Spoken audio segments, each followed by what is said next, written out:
हिना रिजवी साहब जोश पैदा कर दिया है। कुछ खवातीन अपनी सीट से उछल मतलब करवटें बदल रही थी कि बहुत सही कहा जा रहा है।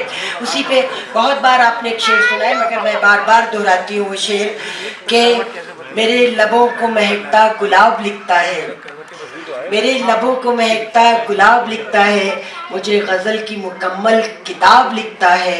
वो सोचता है कि औरत है एक बदन का नाम, मगर ज़माना मुझे इनकलाब लिखता है, ज़माना मुझे इनकलाब लिखता है। तो ये इनकलाब पैदा हो रहा है, मगर हम लोग इनकलाब जिंदाबाद का नारा नहीं लगाते हैं, हम लोग अपना कलम चला के तलवार का काम करते हैं। ज़ार के ज़माने में उसने जितने पोइट्स थे उनको चुपके से कत्ल करवा दिया। उन्होंने कहा हम लड़ाई में नहीं जीत सकते हैं, लेकिन शायर जो लिख रहा है कलम से, उससे बहुत बड़ा रेवोल्यूशन आ सकता है, और आया। तो कलम में जो ताकत है, बहुत बहुत शुक्रिया। अब मैंने रुबीना मुर्तज़ा साहिबा के बारे में बता दिया, मैं उनसे जुड़ी हुई हूँ, उनकी किताबों के रस्म में भी। हज़रत अली ने कहा था कि ये ना देखो कि कौन कह रहा है, ये देखो कि क्या कह रहा है। तो आप लोगों को भी ये देखना चाहिए कि कोई खातून ये नहीं कह रही अरे भाई घर की तुम्हें घर की चूल बेलन पटरा समाजो, घर की बातें करो, शायरी तुम्हारा काम नहीं है। भाई हम गालिब मीर तो बन नहीं सकते हैं, लेकिन हम गीतांजलि, हिना रिजवी, रुबीना, आयशा अय्यूब तो बन सकते हैं, साबरा हबीब भले ना बने। आइए रुबीना मुर्तज़ा साहिबा।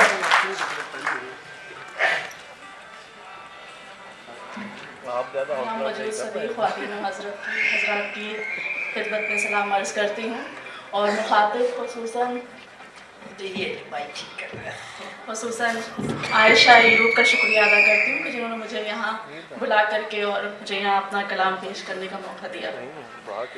ये मार्च का महीना है और उसमें वुमेंस डे सेलिब्रेट किया जाता है और औरतों के हुकूक़ के ऊपर बहुत बातें की जाती हैं, लेकिन अभी भी ऐसा है माशरे में कि जब भी कुर्बानी चाहिए होती है तो फिर वो औरत से ही मांगते हैं, और जो है जन्नत पैर के नीचे रख के और ज़मीन खींच लेने का काम बखूबी अंजाम दिया जाता है। तो मैंने अपने माशरे में कुछ फैक्ट्स ऐसे हैं कि उनकी तरफ पहली जो मेरी नज़्म है उसमें तवज्जो जो है वो दिलाने की कोशिश की है, और इसके बाद दो छोटी छोटी गज़लें हैं। सदा पर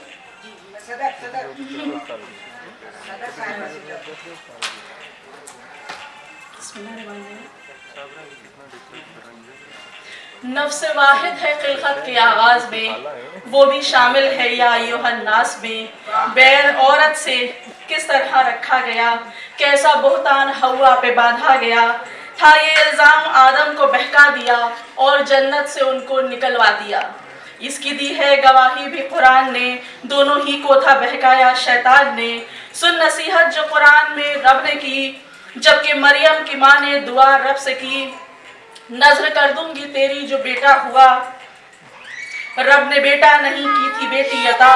वो बताने से गाफिल रहा ना कभी, बंदगी में है मेरी बराबर सभी।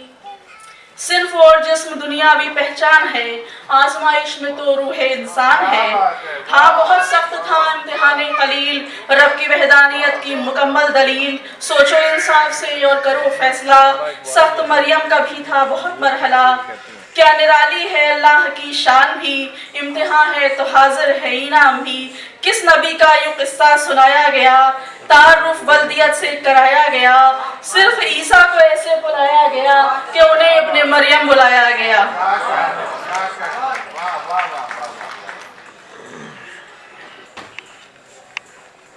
एक औरत थी एक हुक्म में, एक मुल्क में हुक्मरां, जिसकी अक्लो अदा सल्तनत का बयां। मालिके दो जहां यूं सुनाता गया, गोया सारे जहां को बताता गया। औरत इंसान है कोई कम शय नहीं, इसके अक्लो हुनर में कोई शक नहीं।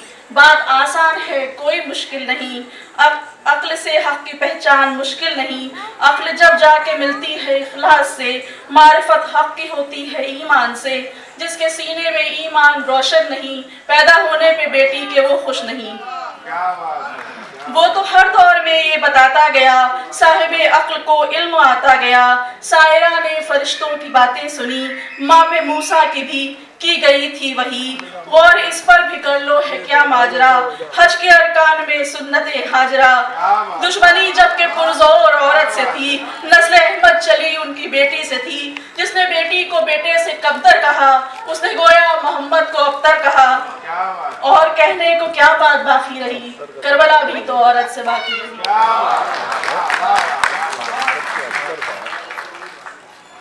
थोड़ा चेंज करते हुए कनक भैया सब हम कमाई तरफ देख रहे हैं, सदर तुम हो, कुछ तो जिम्मेदारी। तेरी रह गुजर मेरी रह गुजर, यही रह गुजर है वो रह गुजर। नहीं हर कदम कोई हम कदम, नहीं राह भर कोई हम सफर। तेरी चाह में तेरी राह में तेरी आरज़ू में गुजर गई, तेरी चाह में तेरी राह में तेरी आरज़ू में गुजर गई मेरी जिंदगी की कभी सुबह कभी दोपहर कभी रात भर। कभी याद हमने किया तुझे, कभी याद तेरी खुद आ गई। कभी याद हमने किया तुझे, कभी याद तेरी खुद आ गई। कभी बेधड़क कभी पूछ कर